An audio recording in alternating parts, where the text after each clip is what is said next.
Well, thanks very much for coming. Great to see you all. And we'd like to get started with our first speaker. Our first speaker, of course, is Sam Francis, well known to all of you for many excellent reasons. His syndicated column is arguably the best in the country. He is the book editor of the Occidental Quarterly, which has a table here up at the front. He is also the editor of the Citizens Informer, which is the newspaper of the Council of Conservative Citizens. He's also the author of quite a large number of excellent books and monographs, the most recent of which are available for sale, and if you wish, a signature by the author, here at one of the tables in the back. In other words, it would be hard to find anyone in our movement who has worked harder and more effectively for the things that we all care about. Nor would it be easy to find someone who has paid a higher price for the work he has done for us. As many of you know, for many years, he was an editorial writer and then a staff columnist for the Washington Times. And his very promising career in mainstream journalism, which had garnered him prizes for his work, was suddenly put to an end because of remarks he made at the first American Renaissance Conference 10 years ago. That was a heavy price to pay, but Sam Francis is still with us, writing exactly what he thinks and continuing to speak at AR conferences, and we're deeply grateful to him for that. So please welcome Sam Francis for his 6th address to an AR conference.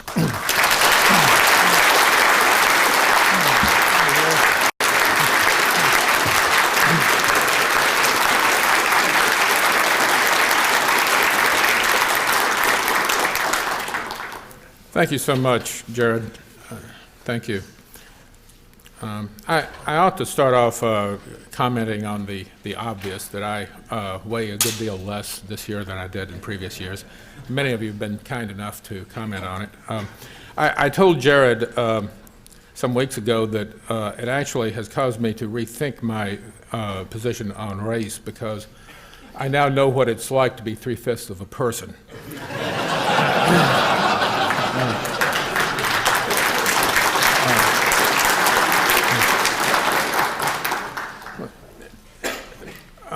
Well, over the years, as most of you know, and as Jared commented, I've written a syndicated column that often deals with racial issues in what I think are a fairly frank way, perhaps too frank for my own good sometimes. And like most columnists, I receive a good deal of reader response to these columns. Most of my mail, most of it is emailed now, especially when it concerns racial issues, is positive. And some of you have been kind enough to write nice things about what I've written.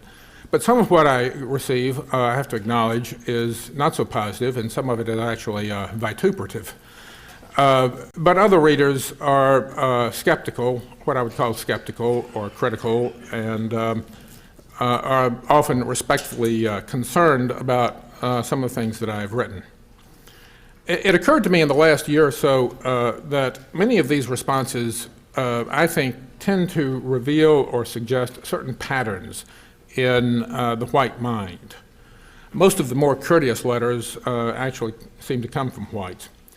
And that these letters actually disclose certain deeply seated and to many whites deeply troubling objections to the ideas that I'm trying to express. Ideas such as that race is a natural as well as a social reality.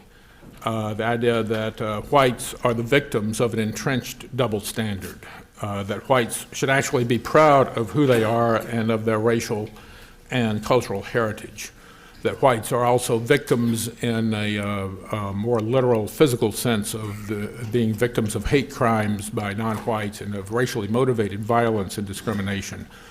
And that given the level of non-white immigration into this country and the lack of any white racial consciousness among whites, and coupled with the emergence of an increasingly powerful racial consciousness among non-whites, that whites may be in serious trouble. To point out these ideas to people who do not have the degree of racial consciousness that most of us at this conference have, and to people who have never thought very deeply about race, or very much about race, and certainly not very unconventionally about race, to point these ideas out is often deeply disturbing to white people, and to some of them to what it's actually terrifying. I think when they are confronted with what the kinds of things that I say and that Jared says and that some of the other writers here say, they are deeply frightened by it. It's frightening to them in part because it does appear to constitute what is now routinely denounced as hate speech. That is simply any thought or expression that violates liberal canons about race. Not really hate in any serious sense, but simply unliberal discussion of race. But also it's terrifying because it forces you to confront ideas and facts that you would much prefer were not there, were not true. What I have found is that an awful lot of white people do not want it to be true. They do not want to think that race is real. They do not want to think that whites are in trouble. They do not want to think that racial consciousness is emerging among non-whites, or that many, if not most non-whites, are anti-white, or that racial consciousness is necessary or desirable for whites. And above all, I have found whites do not want to think that they will have to do anything out of the ordinary to protect themselves or their race or their civilization, to risk their reputations, their well-being, their money, their friends, their social status, let alone their lives or their physical safety. And as a result, they will grasp at any straw that is available to avoid confronting the realities of race that might imply that there is a serious problem.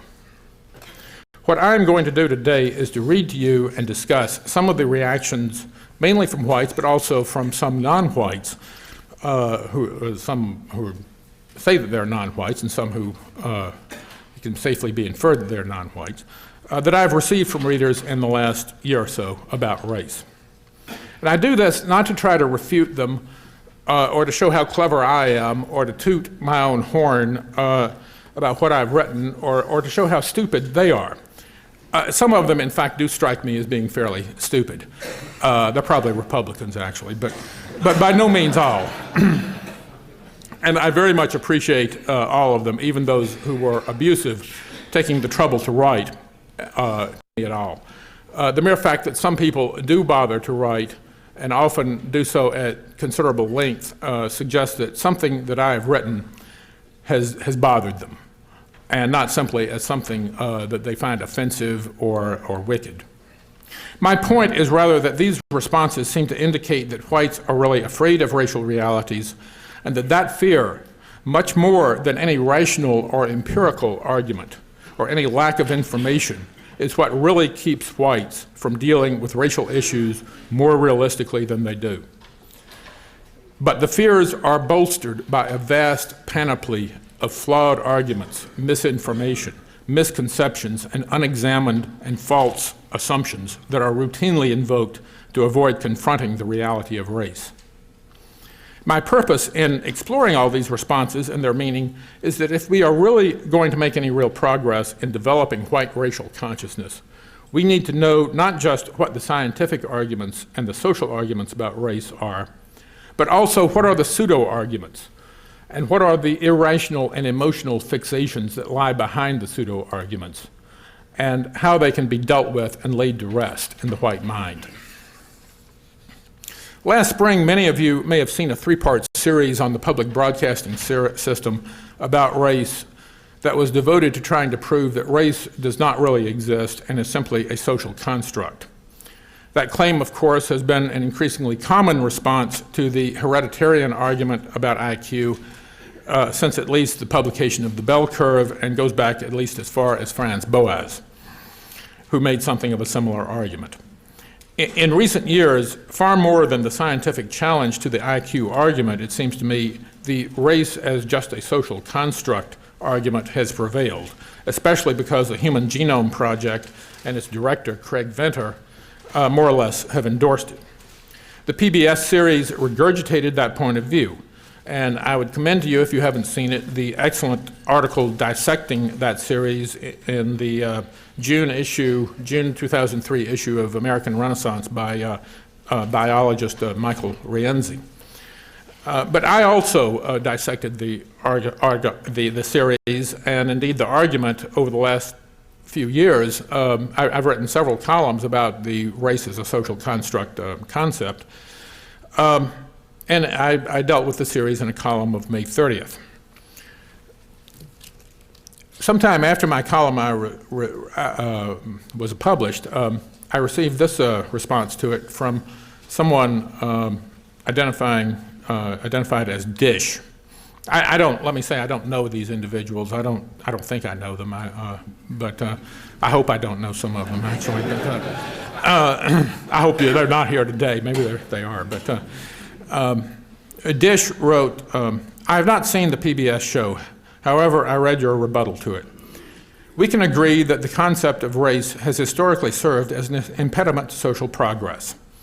We don't. I'll get to that in a moment. But more recently, the concept of affirmative action is a perfect example.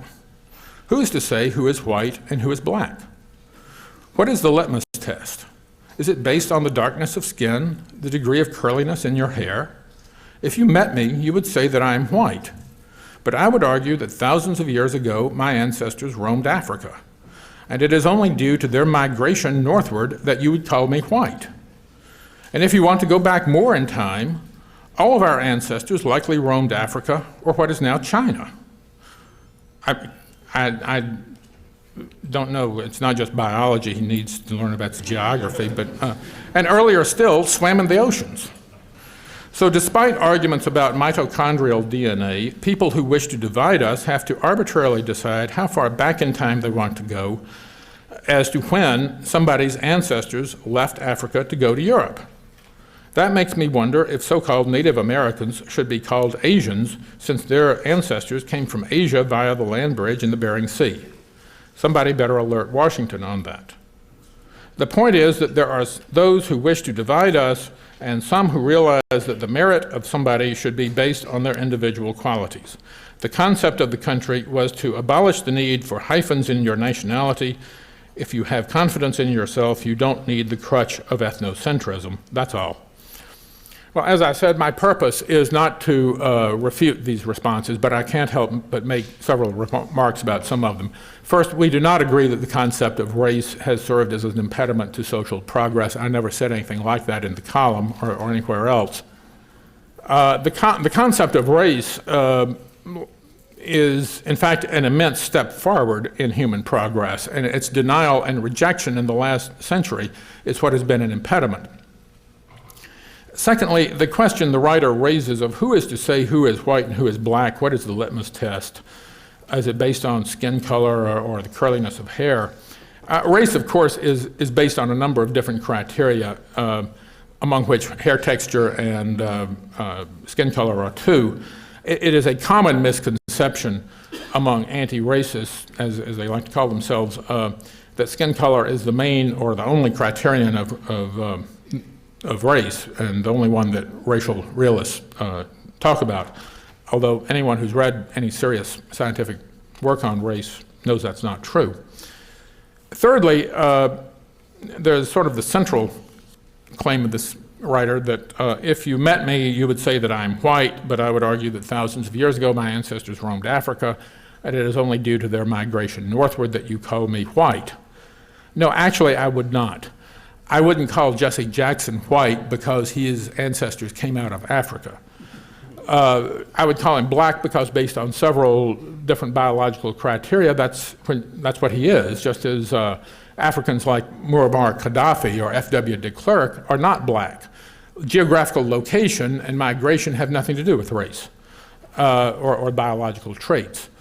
Obviously, the geographical environment will affect selection and eventually determine or influence the racial traits that survive and are passed on, but migration by itself has nothing to do with this. I find this idea commonly expressed in people who claim that race is not real, that race is a social construct.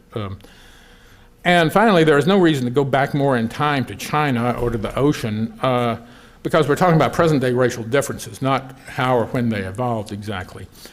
I don't think it would occur to anyone to say that another human being is a fish because our ancestors came out of the ocean sometime.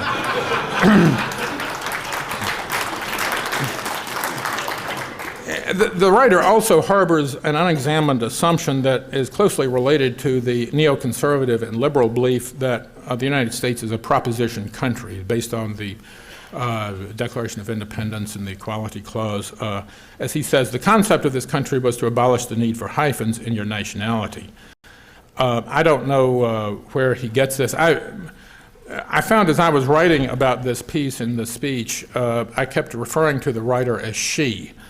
I have no evidence, internal evidence from the text that the writer is a lady, but I just have the overwhelming impression that the writer is female for some reason. But that's an unscientific and probably chauvinist reaction. But in any case, she doesn't argue for this belief that the concept of the country was to abolish the idea of nationality. She just assumes it and asserts it, and assumes also that I probably and everyone else share it. To her, it's an uncontroversial idea and a basic assumption. In fact, it is a very dubious and very hotly contested belief among conservative thinkers. Finally, there is the writer's conclusion that her point is that we should evaluate each other as individuals, a point that I don't believe I ever questioned, and I really don't question that, and that if you have confidence in yourself, you don't need the crutch of ethnocentrism. Again, I did not say in the column that we do need ethnocentrism, although in fact I believe ethnocentrism is a perfectly legitimate and important trait. But rather, I concluded with a point to which she did not respond at all, probably because she quite missed it. And what I actually wrote in the last paragraph of the column is this: PBS's lies about race are worth exposing, not only because it's not true that we're all mongrels, but also because those lies help perpetuate the anti-white claims that whites and their whole civilization are inherently racist and based on the repression and exploitation of other races. Showing that it's the anti-white crusaders who are doing the lying and perpetrating the pseudoscience, and who just possibly might like to do a bit of repressing and exploiting themselves, tells us a few truths, not only about race itself, but also about how Americans of all races are being deceived about it. And I think the reason this writer missed my point is because she was so worried about the danger of having to adopt the ethnocentrism that she thought my column implied. And she was probably correct that it does imply ethnocentrism. That she was frightened by the whole specter of legitimizing ethnocentrism and the concept of race, that she was so frightened by this that the threat to whites, to which I alluded in the column, simply did not occur to her. It did not register in her mind. Again, I find that this is a common response to people, from people.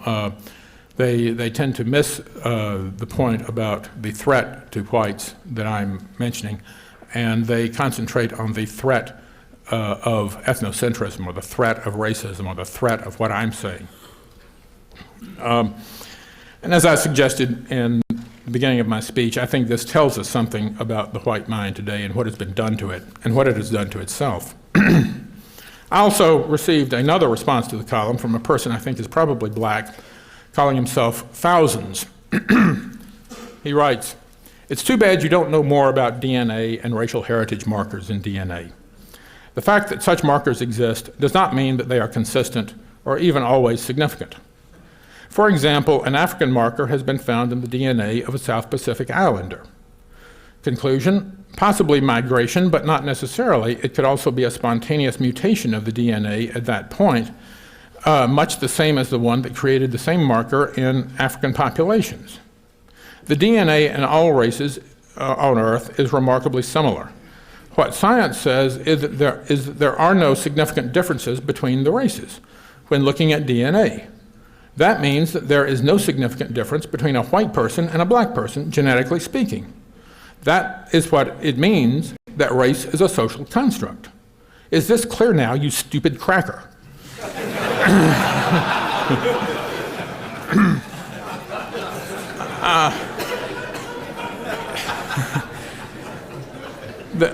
The silliness of this argument ought to be clear.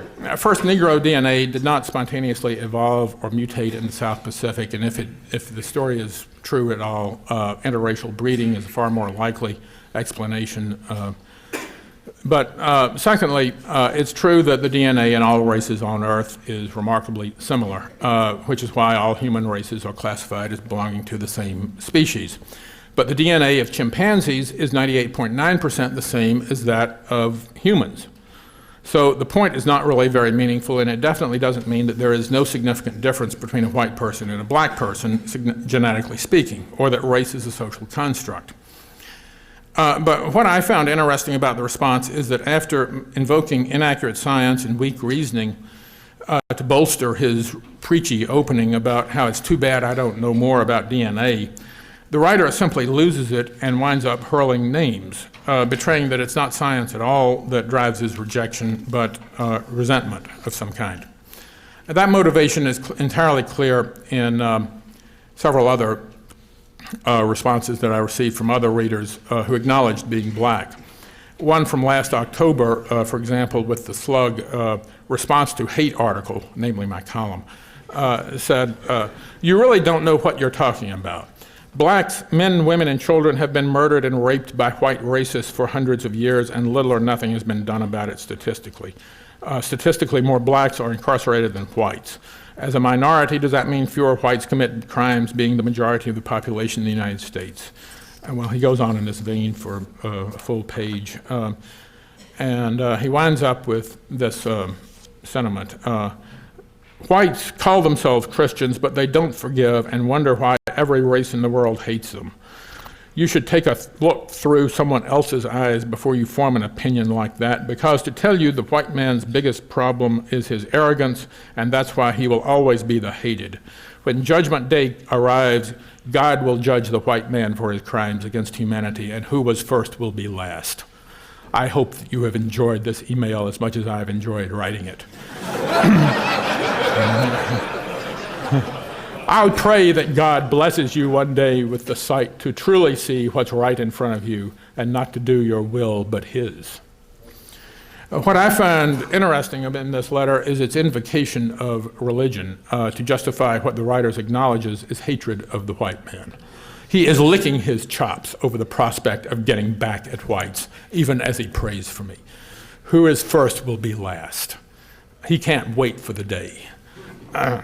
This, again, is a common theme in the responses I've received from blacks. A somewhat similar but less gloating message said, "If America was to finally pay us for the free labor of our ancestors, all could be forgiven. But many whites feel as though it was okay for us to be enslaved for some barbaric reason. This is the same country that gave the Japanese 20,000 for being locked up in internment camps during World War II, and they was the enemy, for crying out loud. But we get enslaved for 236 some odd years, and not even an apology, much less reparations. And the people here call themselves Christians. What a cruel joke that is."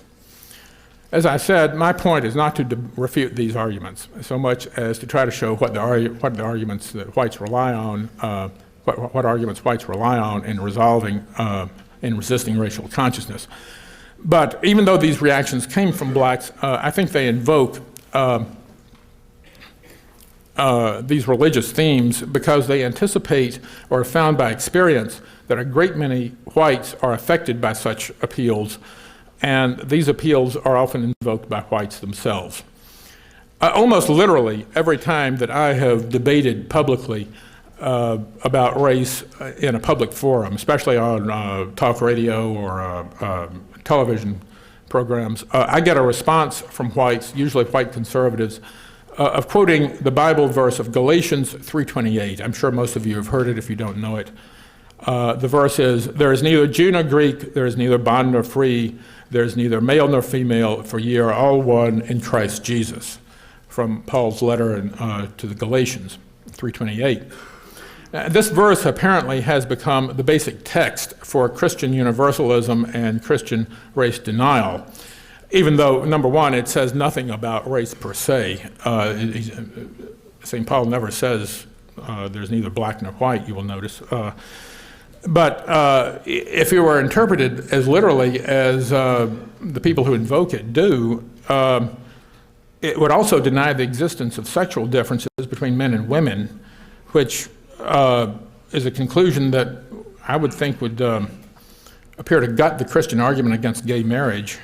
But, and it would also, because it denies the existence of Jews and Greeks, Jews and Gentiles, quite destroy any basis for the state of Israel. That's another issue. But the whole case for reparations and affirmative action depends on this presumption of white guilt that Christianity, as interpreted commonly today by both liberals and conservatives, tends to bolster. Personally, I'm very skeptical that many whites do actually feel guilt over racial issues.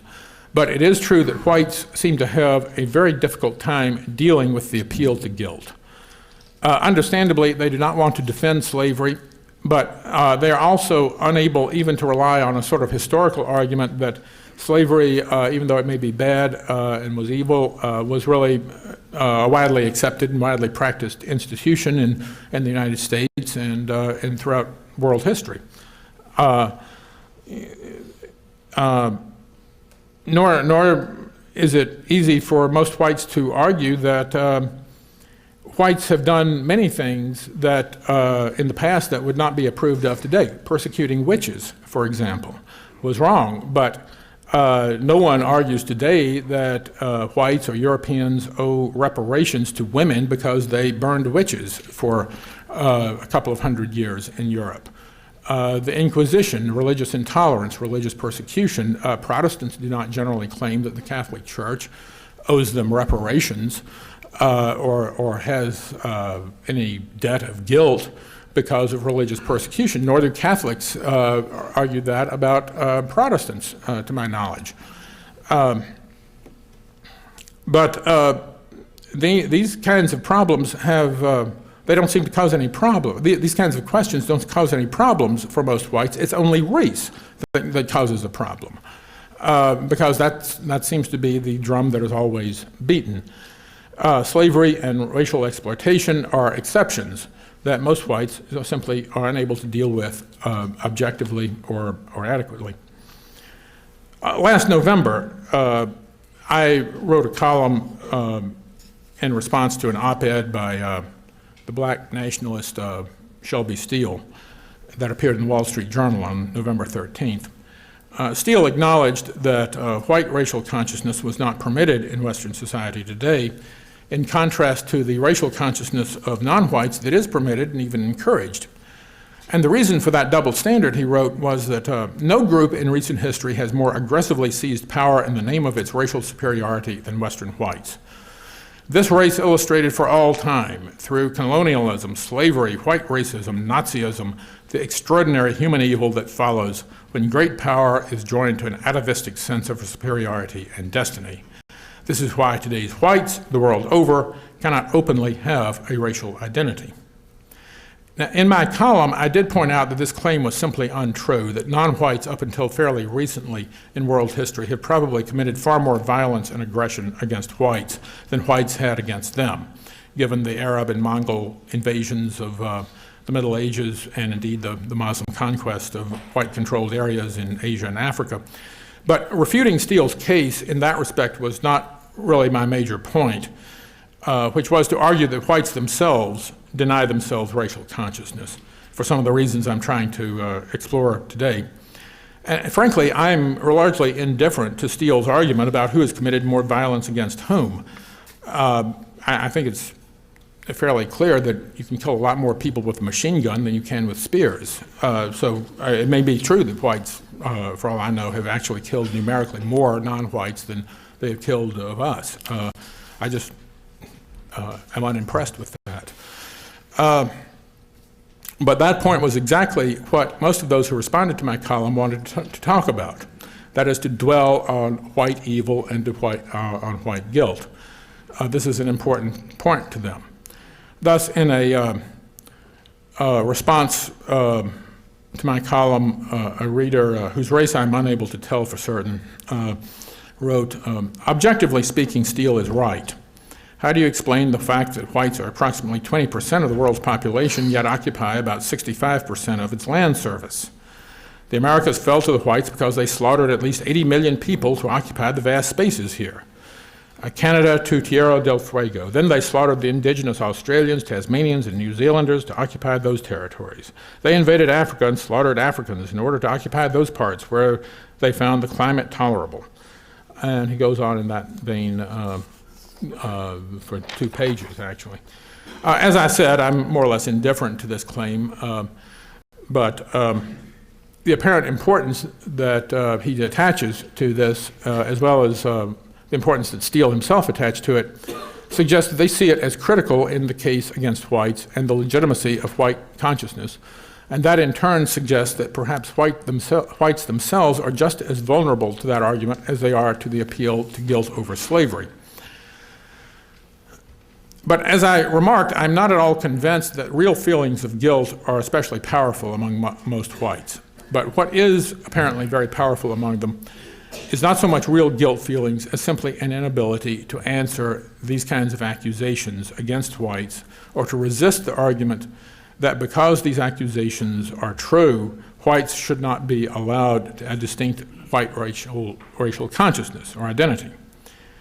That attitude is one that AR readers and racially conscious whites should consider addressing a lot more than I think we have.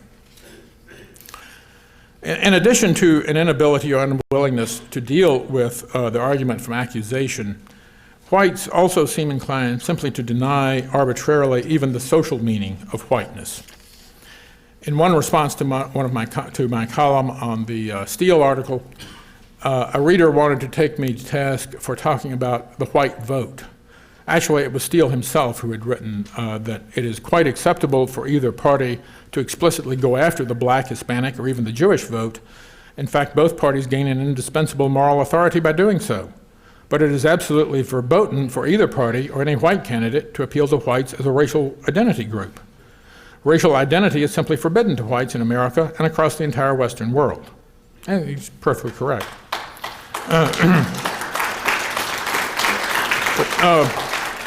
My reader challenged the very existence of a white vote, and in a perfectly friendly letter he wrote, "Hi, Mr. Francis.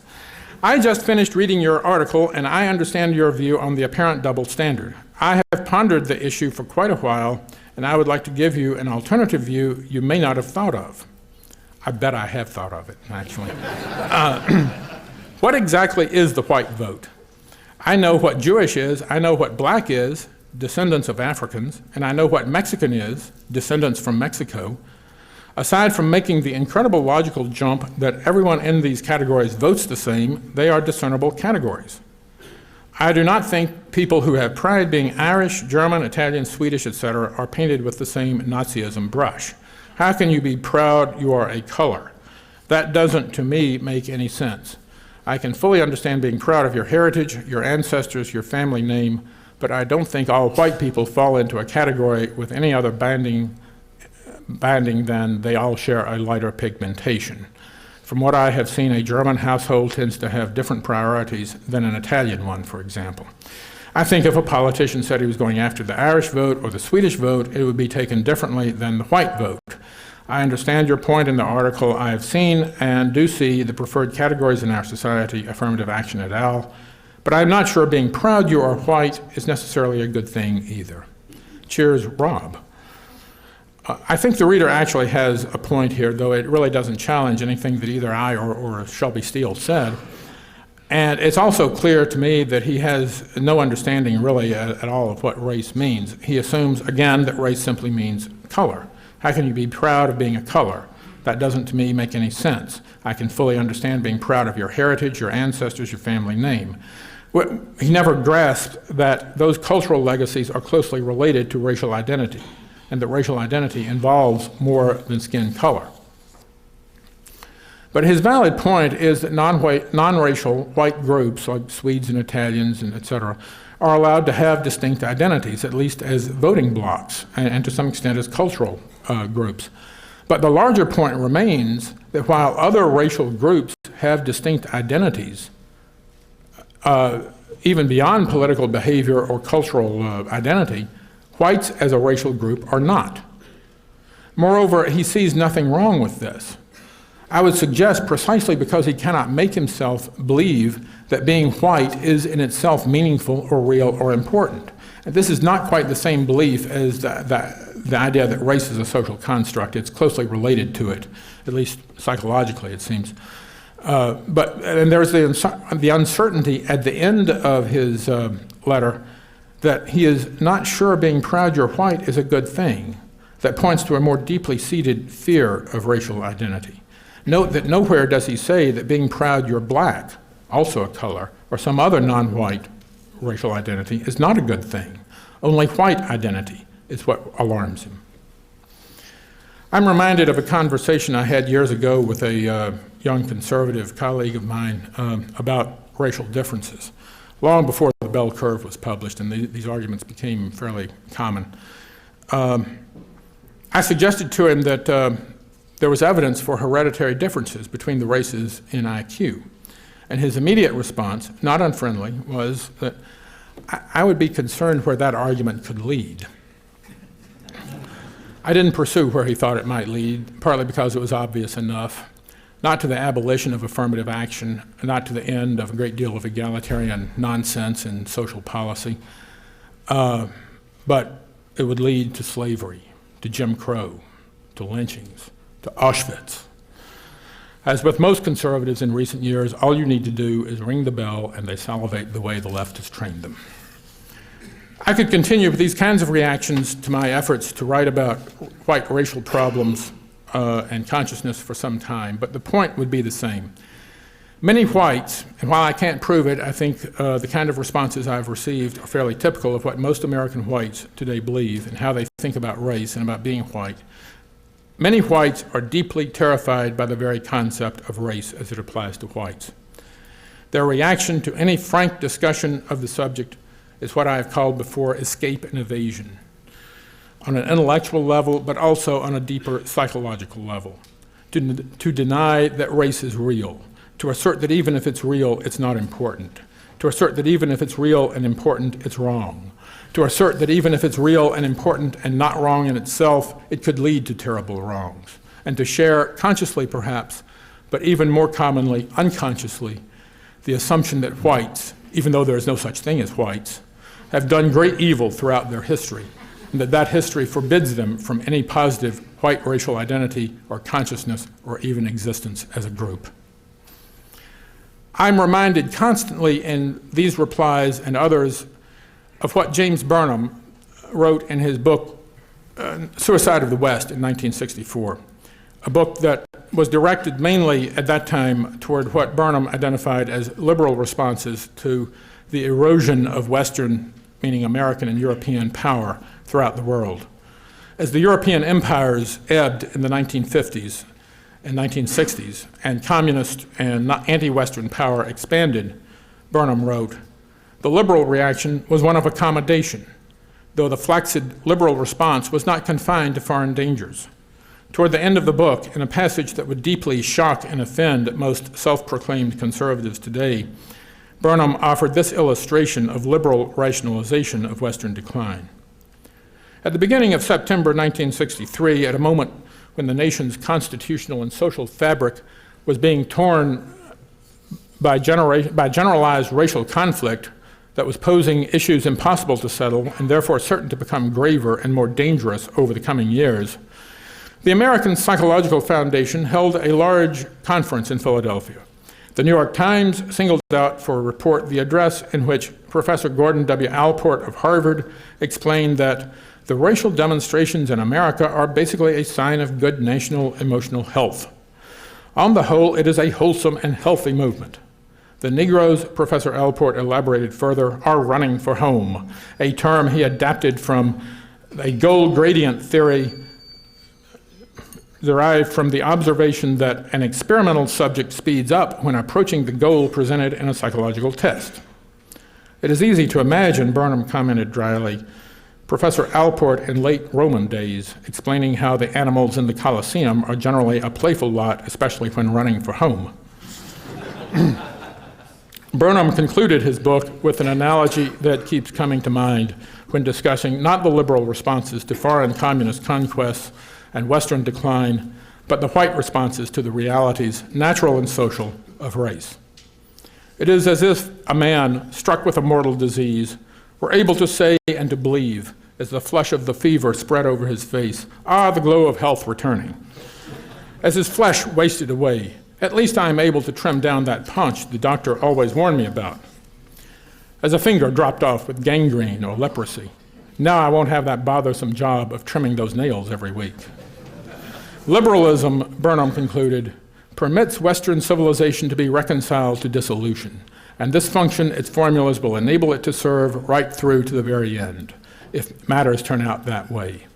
For even if Western civilization is wholly vanquished or altogether collapses, we or our children will be able to see that ending by the light of the principles of liberalism, not as a final defeat, but as the transition to a new and higher order in which mankind as a whole joins in a universal civilization that has risen above the parochial distinctions and discriminations of the past. My purpose today is not to dissect the ideological and psychological construct that Burnham labeled liberalism, but to emphasize that whatever its label, what he was talking about is with us yet, a mentality now far more pervasive among whites than 1960s liberalism ever was, that reconciles the white race to dissolution and eventual extinction. It is, I want to emphasize, also much more a psychological phenomenon than an intellectual or philosophical one, although it makes use of intellectual and philosophical concepts to rationalize itself, concepts that often betray their irrational motivations simply by their transparent absurdity and incoherence. And because it is essentially psychological, and indeed a form of neurosis, it is a problem that we, by whom I mean people like us who read and even write for American Renaissance and similar publications, that we cannot adequately deal with on a rational and intellectual level.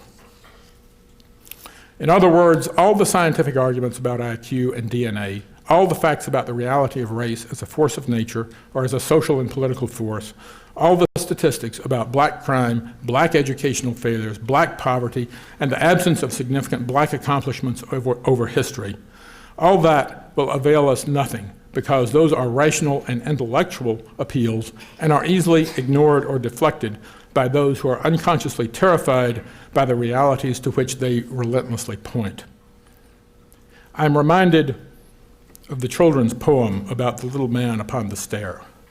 The little man upon the stair, the little man who was not there. He wasn't there again today. I wish to hell he'd go away. Whites today spend an enormous amount of intellectual energy trying to persuade themselves that the little man of race that lurks upon the stair is not really there, and wishing that he would just go away. What we need to do is to explore more fully what it is that lies at the root of that delusion and of the mental block that prevents today's whites from confronting these realities, to discover why it is there and how it got there, and to find out how that block can be dissolved before the realities it hides destroys us. Thank you.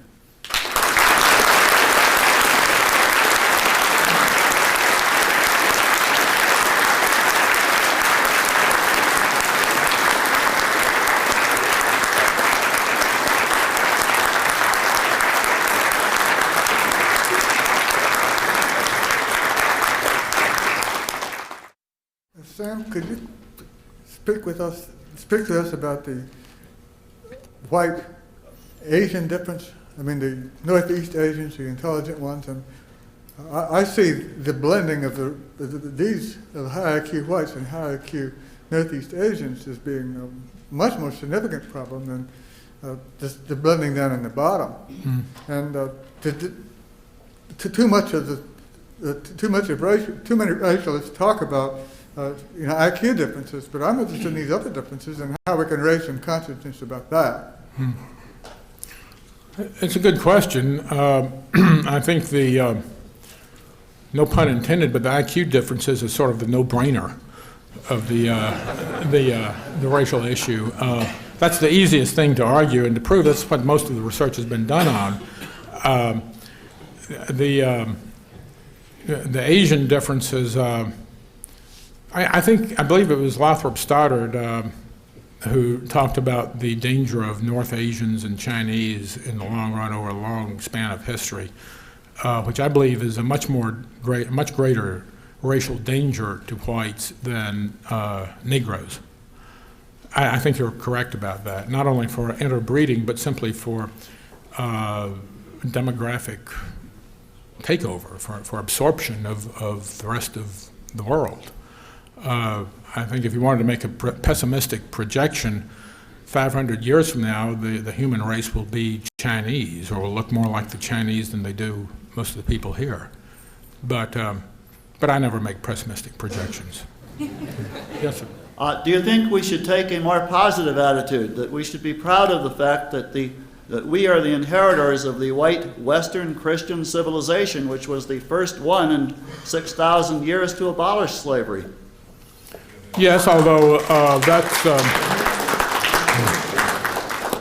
yes, I definitely think we should be proud of our civilizational heritage, and it is true that we were the first to abolish slavery. I suppose that is something to be proud of, although it's not, it's like the evolution of democracy. It's not something it's not the first thing that comes to my mind when I think about the achievements of Western civilization.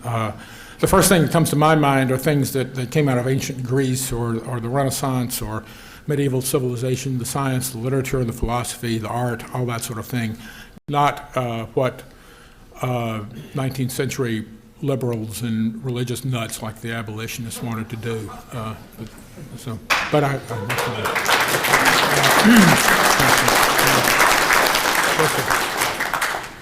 Yes. Sam, I think this fits into a much broader category. As we go through history, it's utopianism, and race just happens to be the utopianism for the past 50 years, and it's latched on, and it keeps pulling us down as we go forward. We go back to the French Revolution, the baking of children in ovens, all these horrible things that if you do research on many of these areas, they come out. And these people constantly forgive themselves after they make excuses. When socialists went through the Ukraine and talked to Stalin and talked to other communist leaders, nothing was going on. Everything was wonderful. The peasants looked well fed. Yes. We're 7 million people exterminated, and another 7 million, and use of that word technically, another 7 million genocide through killing specific Ukrainians and peoples related to them. And then making the excuses that this, everything's fine, everything's wonderful. There was one or two people, one Brit at the time, and a couple other people that made arguments with somebody in the New York Times about whether this was really going on or not. In the end, you had too many people dead, and the person that was making the arguments against the New York Times, or the individual in the New York Times by the name of Durante, by the time they won, these people were dead. Yes. You want to comment on that? Yeah, well, I think what you're saying is perfectly true, that the history of egalitarianism is far more bloodthirsty than the history of anti-egalitarianism.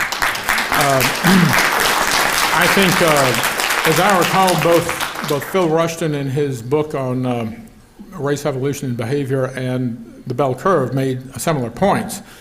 And when I reviewed those books in Chronicles in 1995, I made a similar point. All the bloodshed you're talking about, from the French Revolution to Stalin, to the Bolshevik Revolution, to China, to Cambodia, all of this is based on egalitarianism. When my friend said, when I mentioned the possibility that blacks have inherently lower IQs, when he said, well, I wonder where, I'm worried about where that could lead, he needs to worry about where egalitarianism could lead. And also, my friend was a born-again Christian who said that, and That's exactly the same argument they use against the Ten Commandments. You know, where is this going to lead? This is going to lead to the Inquisition, to religious persecution and intolerance if we post the Ten Commandments. You know, my friend would reject that argument as absurd, and it is an absurd argument. But he doesn't apply that standard to something like IQ and race. So there's a disconnection here with race when you're thinking that. Yes, sir. I'm glad you quoted Burnham and The Suicide of the West. It's a book still worth reading. It is, yes. And I know it's one of Joe Sobern's favorites as well. You might try reading my book on Burnham, actually. Right. But, I think in the book he significantly decried the Lysenkoist, the absurd Lysenkoist idea of the in situ perfectibility yes. of man. It is just a preposterous proposal. And I'd like to get your comments on the Gould-Wilson conflict in academia, where the bad behavior of these egalitarians is just manifests itself in quasi-criminal action. Yes. Well, you're right. I mean, I have nothing original to say about that. It's terrible, and you know, egalitarians act like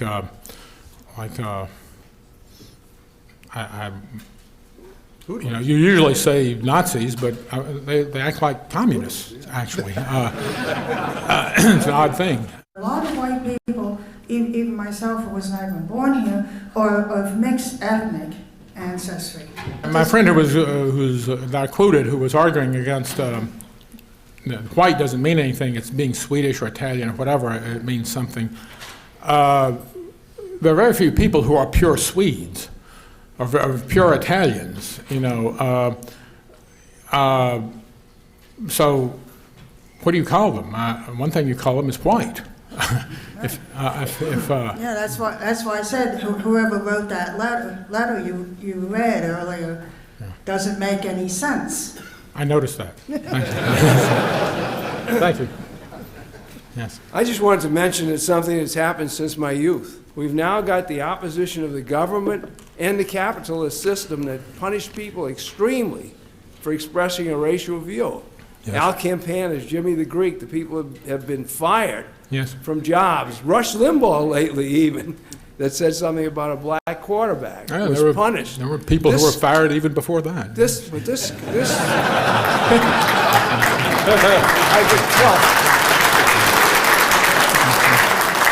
I have the honor. Do you not think that the public condemnation of these people has something to do with how individuals themselves behave? Yes, it does, because it serves to create the fear that if you think about race the way we do, Yes. and then you're going to have to talk about it or do something about it, then that's going to, you'll be ruined, and you can be. I wasn't ruined. I've been very fortunate, but I have the honor actually to be the founder of an organization, fictitious organization that I call the Association of Fired Journalists. And Joe Sobran is an honorary chairman. Peter Brumelo and John O'Sullivan are members. Scott McConnell, the American Conservative, is a member. Unfortunately, we now have to make Rush Limbaugh a member, to tell the truth. But in any case, all right. Thank you. Yes. Are there any presidential candidates or parties that you want to basically advocate or support at the moment, or No. put out there for white identity? No, not even like the Constitution Party, any particular party? Because I would vote for Howard Phillips. Howard Phillips is a good guy and a friend. I don't agree with his emphasis on a lot of different things, but he is, at least in principle, against immigration, and he is a serious conservative and a principled man. I don't think Howard is going to run on that ticket this year. I just don't know. I think there's somebody else running. I don't know who that is. I might vote for them, but I'm not going to vote for George Bush. And I'm proud to say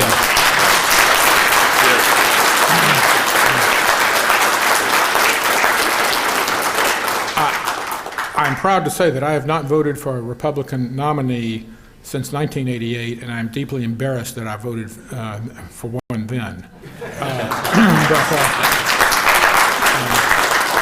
But I think this year, well, I'm not going to vote for Bush. Okay. Thank you. We need to do something that's within the area of the possible now. The first thing we need to do is to build white consciousness. white racial consciousness. We cannot do anything until we do that.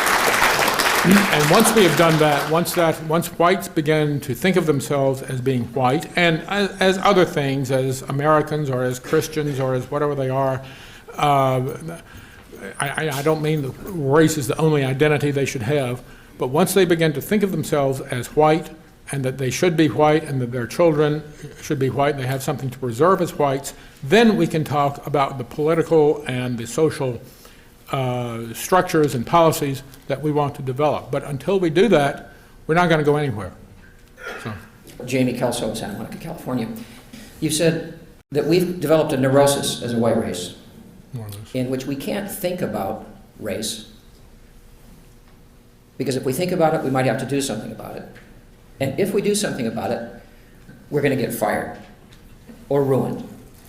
And well, you might be, depending on what you say and who's doing the firing.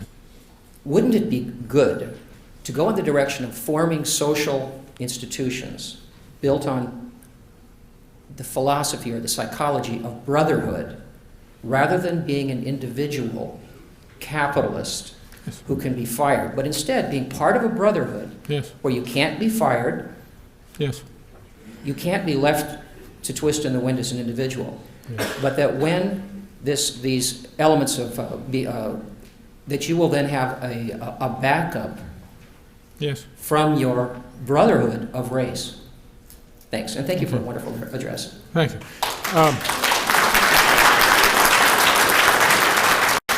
No, I agree entirely with that. The conservative concept of community is basically what you're talking about. I would not say that we're individuals today. I would say that we are proletarians.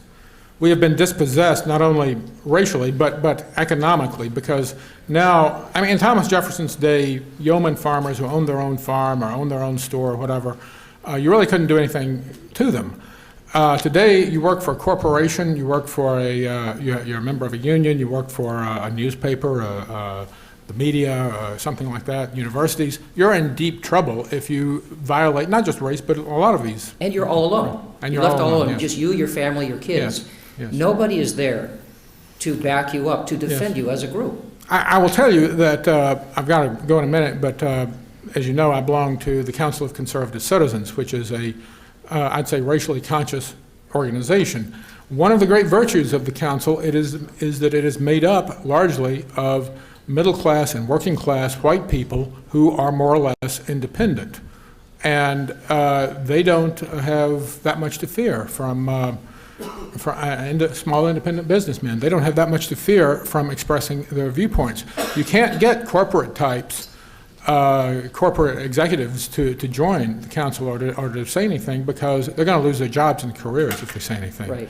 But if we had brotherhoods, if we as a race had institutions built on the concept of brotherhood and sisterhood, we could fall back on those. You could say, okay, you can fire me, but I've got an order of brotherhood and sisterhood that will form around me.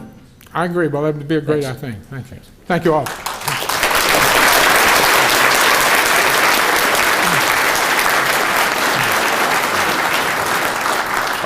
I think this notion of supporting whites, supporting themselves is an excellent idea worth developing, but we're going to try to stick to our schedule here, and we're going to take a half-hour coffee break now.